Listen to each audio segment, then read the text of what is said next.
What movie things are generally accepted as normal, but are totally unrealistic in real life? Finding a parking spot in front of the building you're going into. When someone hides from bullets behind penetrable objects, like tables or a refrigerator door.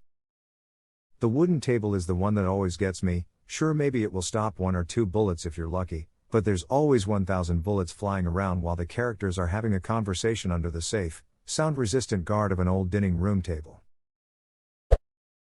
People opening their front door 3 seconds after an unexpected knock, like they're just constantly standing behind the door, just in case. Well, they're NPCs. They have nothing better to do. They don't actually exist until you knock, then they spawn by the door. Dude. Fable 2 had this thing where if you knocked on an NPC's door they'd either tell you that they're busy, come to the door, or say, be there in a minute. And it would actually take time for them to walk to the door. If you kept knocking they'd tell you to be patient. I thought that was a really cool detail in a video game. Quick! Turn on the news. TV is already tuned into the news channel and it's at the beginning of the broadcast that can barf up 100% of the information needed to drive the story. Arrested Development does a good spoof of this. Women in action movies who drastically cut their own hair to change their appearance always end up with a fabulous style.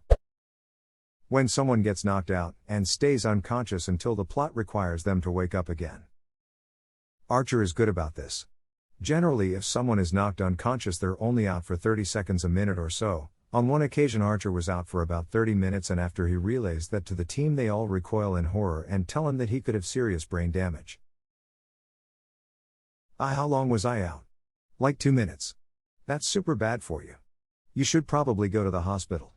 I love how Archer has tinnitus and concussions but still has all the other action movie tropes. Also, Archer has surprisingly detailed gun models for a cartoon, not to mention accurate ammo counts in every magazine. Honestly, the only thing Archer does that's blatantly unrealistic is Archer's constant shrugging off of being shot repeatedly. Archer, shut up. That vest is bulletproof. Cheryl gets shot in the arm. Ow. Archer, but it is, a vest. Unless it's a movie drama dealing with social issues, in particular poverty, everyone has such ducking nice flats. College dropout with part-time barista job? Why yes, the spacious loft with a view over Manhattan's skyline is just down my alley. And every window in Paris overlooks the Eiffel Tower. How does that happen? It's a form of shorthand. Not every place in Paris has a view of the tower. But it's the filmmakers telling the audience this is in Paris. Or more commonly, this story involves romance somehow. Another amazing example of shorthand is in Disney's Hercules. He gets on his knees in the temple of Zeus to commune with him. Typically, Greek temple goers would have slaughtered an animal on an altar or some shit, but American audiences would have a problem with that. Having him pray like a Christian shows people who don't know any better that Hercules is engaged in piety. The punch sound. Oh, just general beatings that don't kill you and you're fine a few scenes later. People getting punched hard in the head and just carrying on fighting like it's nothing. Or people get knocked out by a smack from a rifle stock then wake up a few hours later. In real life, inducing unconsciousness would require a hit strong enough to cause a serious concussion. They would be out of action for a month after that. That is, if they don't die from a skull fracture, brain bleed, or broken neck, seen too many times where the hit is delivered to the back of the head. You've landed on my pet peeve. When the good guy isn't allowed to use lethal force, because of movie rules, he just knocks someone out. They always go completely unconscious immediately, wake up almost as fast, and have no lasting effects. Sometimes the good guy seems to be able to determine how long the victim will stay unconscious, as if he were setting an alarm clock. Or when our special agent good guy uses some magic syringe fluid to knock out bad guys. Like you're telling me this guy is not just a master of Krav Maga but also had time to be an anesthesiologist on the side, knows the body mass of every baddie he's going to run up against, and has perfectly dosed syringes to induce unconsciousness but not death in everyone he meets? A couple too many milliliters of propofol or whatever is the difference between sedated and oh shit he doesn't have a pulse anymore. Well, if this was gonna happen anyway, bullets were cheaper. When a character is misunderstood by another character and doesn't even try explain themselves after being cut off by the other person. For example, Say Betty was in an awkward situation with Billy where it looked like Betty was cheating on Johnny with Billy, but it was just a big huge innocent mix-up. Johnny catches them and Betty tries to explain, but Johnny cuts her off, says we are done, don't talk to me ever again, and that's the end of it. Betty just gives up trying to explain. Like I know damn well in real life if Betty wasn't cheating on Johnny, if it was a big confusing mix-up, that conversation would not be over. Misunderstandings for comedy fine. Good. Ha ha ha. Misunderstandings for drama tedious and frustrating beyond belief. Huge lapses in time or long distances traveled, but the characters are still at the same spot in conversation. Grand, ridiculous gestures to impart a minor piece of information. Like, how did you know the deceased? Follow me. It's better if I show you. Drive 3 hours into the wilderness, 6 hours hiking up a mountain, now sitting in the darkness around a campfire. You see, she was my sister. And she really loved camping here. I see, on to the next question. Being a criminal in movie reality would be so easy until you hurt the family of Jack Hardass or someone with a similar name and make the case personal. 2 or 3 police officers respond to every single call. And if you're lucky, one of them might be the comic relief character. Everyone is young, especially doctors, professors, specialists. They all seem to be the top of their field with years of experience, and they are all like 22. And hot. Everyone is young except high school students, who are in their 20s.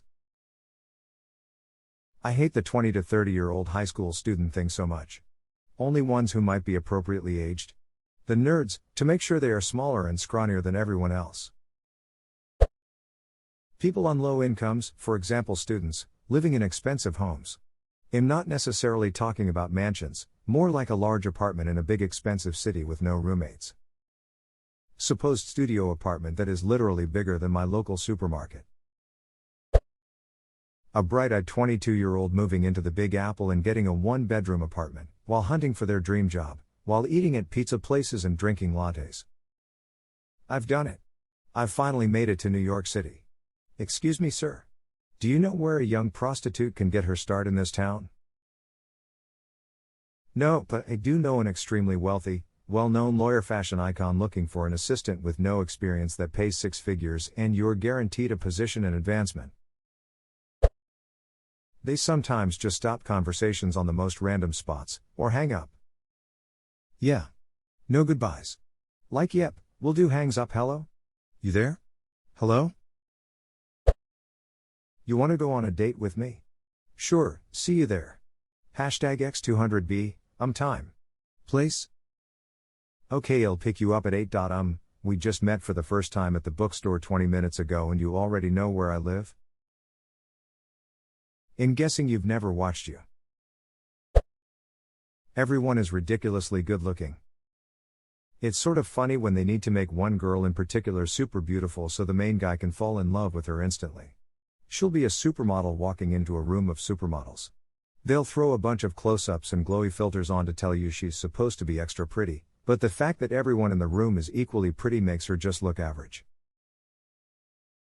Or a romantic comedy in which we're all supposed to pretend the woman is far out of his league, just because everyone said so, but the actor himself is a ducking catch. Bonus points if the male character behaves or does things to win her over that Earl would be creepy and label him a stalker. Winning over a girl by making over-the-top, grand gestures, especially when she has already rejected you in the past. Shattering bottles easily over someone's head, don't attempt it unless you want to possibly go to prison for murder. In action sequences in general, taking an enormous amount of injury and then getting up with a few attractively placed bruises and cuts. In particular, the trope of the bad guy who more or less needs to be thrown into a jet turbine to be destroyed, or he'll somehow get back up again. Characters who always have something witty to say and are never at a loss for words. I knew a guy who got bottled. Didn't go to parties for years after that. Man, that shit hurts. A friend of mine accidentally, so not even aiming or full force, hit me on the head with a bottle while dancing and I dropped. Someone doing it maliciously would be damn serious. I wonder how many people are in prison for murder manslaughter thinking a bottle over the head won't do much damage. There are relatively very few, but all in all quite a number of people who've caused serious harm or even death from following TV tropes or believing in some other inept stuff. Especially all the times when people have wanted to act out show wrestling and thought that wood wasn't a hard material or that they're stronger than metal chairs. I believe there have been many cases where someone got beaten senseless because the attacker didn't understand that knocking someone out was a serious thing, but we just can't tell them apart from the deliberate beatings.